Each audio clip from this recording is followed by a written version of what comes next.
Quentin Smith, the Smith family's cleaner, failed to get my DNA. Back home, I found evidence of intrusion. Nothing was missing, but my water glass and trash had been touched.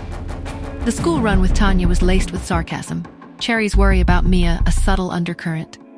I headed to the university for a pre-op meeting, only to be confronted by an excited and territorial Tina York. Tina, oblivious to my real purpose, accused me of seeking attention and blocked my way. Staring at Tina, Nora's mind raced. Who wanted her DNA and why? Could she protect Cherry?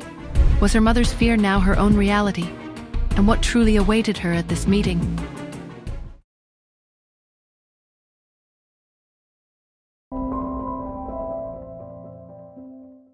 The last time? I echoed, a faint amusement coloring my tone.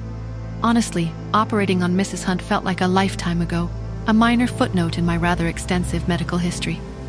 Tina frowned, her self-importance radiating off her in waves. Watching Athena perform surgery is an invaluable learning experience. Every observer gleans something unique. It's only right that as many people as possible have that opportunity. Insisting on always being in the room, taking up a spot? It's rather selfish, don't you think? Michael Lang, a doctoral student and Director Shaw's prized protege, approached us. "Director Shaw asked me to escort you in, Miss Smith," he said. When we entered the conference room, Director Shaw was engrossed in a consultation with a panel of experts. Doctors of Tina's level were relegated to the back, silent observers. However, the moment I stepped into the room, Director Shaw's head snapped up. "Ah, Miss Smith, you're here." He even made a move as if to offer me his seat at the head of the table. "It's fine, Director." I pulled up the nearest empty chair, settling down behind the group. Tina, relegated to the back with the other postgraduate students, shot a disdainful glance at my casual seating arrangement. 2 hours later, the team was finalizing the surgical plan. The students, including Tina, remained silent, their heads shaking in deference. Michael cast a quick glance around the room. The other students were diligently taking notes, their pens flying across their notebooks. He thought of his roommate, who had been denied a spot in Athena's surgery due to limited space. Everyone began to disperse, but Director Shaw addressed me directly. "Miss Smith, could you wait for me for a few minutes? I have an important phone consultation, but there's something I need to discuss with you afterward." I nodded. I followed him in, ignoring his pointed rudeness.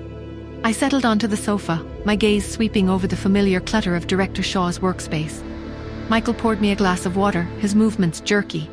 Then, he sat across from me, his expression a tight knot of disapproval. "I know you have powerful connections, Miss Smith. That's why Dr. Shaw treats you with great respect. However, I'd still advise you to give up on joining the operation." He looked me up and down, his gaze openly critical. My hands were folded in my lap, my posture relaxed, and I hadn't uttered a single word in my own defense. He clearly mistook my composure for arrogance. His frown deepened. "Also, everyone who enters the operating room has to thoroughly memorize the finalized surgical plan. You practically slept through the meeting just now."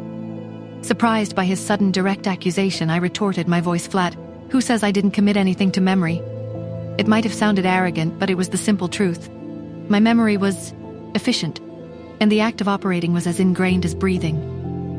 Michael's face darkened, his frustration evident. "Don't be so arrogant!" Before Michael could launch another tirade, the office door swung open and Director Shaw hurried in, his expression harried. Frightened, Director Shaw asked, his voice a nervous tremor. "What are you doing, Michael?"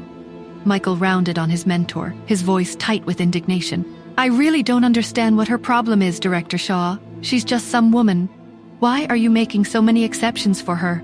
Are her connections really that big of a deal?" Director Shaw raised a placating hand, his voice urgent. "What kind of nonsense are you spouting? This isn't about connections." His words only deepened Michael's confusion. "So, you're not going to let her participate in Athena's operation?" "Of course she's participating," Shaw replied, his tone emphatic. Michael's face contorted with fury. "Why? She doesn't have any respect for Athena. Why are you doing this?" Director Shaw rubbed his temples wearily. Then he looked at Michael, his gaze direct and unwavering.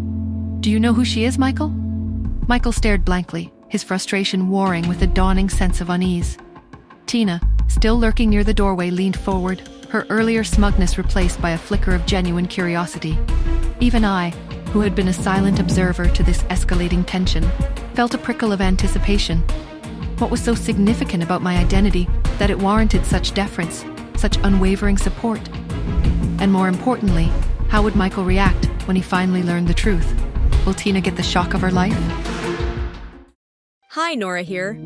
If you are wondering what happens next, then download the Pocket FM app and listen to the exciting episodes of Saving Nora Now with the link in the description.